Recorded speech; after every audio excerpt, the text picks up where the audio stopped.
After the divorce, I swore off women for a long time. It wasn't easy. The whole thing had been a nightmare.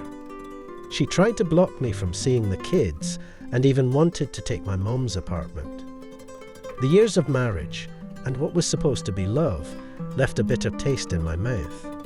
The idea of any interaction with a woman outside of work felt like a chore. But, of course, biology doesn't care.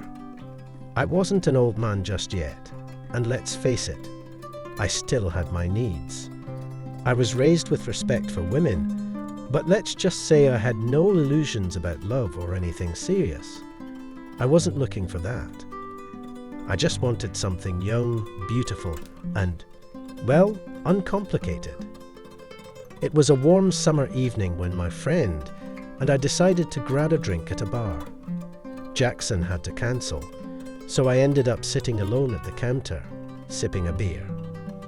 The bar was pretty empty, and most people were hanging out in the outdoor area. I was in the mood for a quiet night, just unwinding with a friend. But suddenly, my solitude was interrupted by a voice. A drunken female voice, no less. "Is this seat taken?" I turned to see a striking blonde in her 30s, wearing a black miniskirt and a revealing top. Her t-shirt barely covered her chest, and her figure was more than appealing. I nodded at her, gesturing to the seat next to me, even though there were plenty of other empty spots. "Harper." She laughed, plopping down next to me. "Why are you sitting alone?" "Yeah, my friend couldn't make it," I replied, not really thrilled about this random encounter.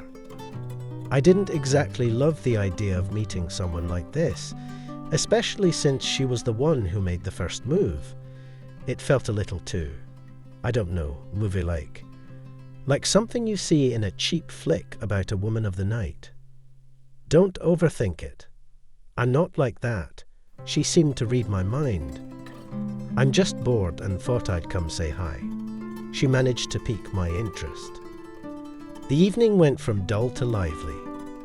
We talked, had a few more drinks, and then she suggested we take a walk along the riverfront. She was surprisingly interesting. At some point, I even caught myself thinking I could really like this woman. She was smart, beautiful, independent, and, let's be honest, very uninhibited. We walked all night, and as the sun started to rise, she suggested coming back to my place. By then, the alcohol had worn off, and it was clear what she was after. Honestly, I wasn't opposed. We spent the next day in bed, taking breaks just to eat and drink. By evening, we both had to head home to get ready for work the next day. As the door closed behind her, it hit me. I had fallen for her. For the next few days, we texted, joked around, and just acted like two teenagers in that early stage of a relationship.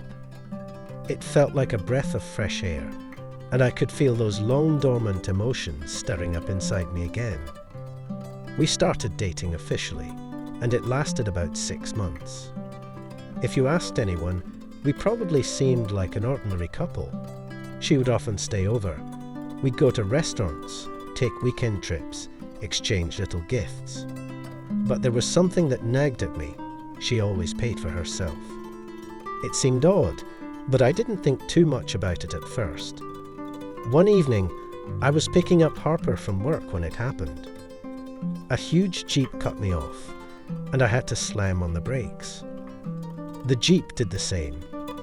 A man, easily 6.5 feet tall, got out. He had a thick beard and an angry look that could scare anyone. I didn't want trouble, but I also didn't want to look like a coward in front of Harper. So I got out of the car too. Harper stepped out from her side and walked right up to the guy. And it took me a second to realize what was going on. When she slapped him across the face, the man didn't say a word, just shoved her back into the car and knocked me out with a heavy punch. Harper didn't reach out for a whole week after that. In the meantime, I started to question everything. I even thought about reporting her as missing. Turns out, Harper had a life I knew nothing about. She was married, had 3 kids, and lived in a nice house. She was wealthy, living comfortably, and worked out of sheer boredom. She'd been cheating on her husband for the same reason. But the weirdest part, he knew about it.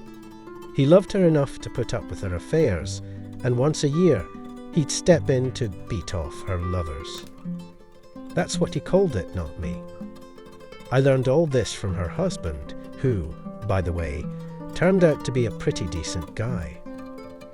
I stopped by her house to pick up her things.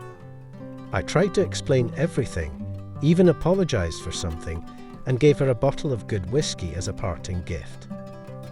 She contacted me several more times, even came to my house once, saying that I meant more to her than just an affair. But honestly, that was the last straw. The lesson was clear. And strangely enough, I began to feel a strange respect for women like Harper, at least the ones who just weren't lying.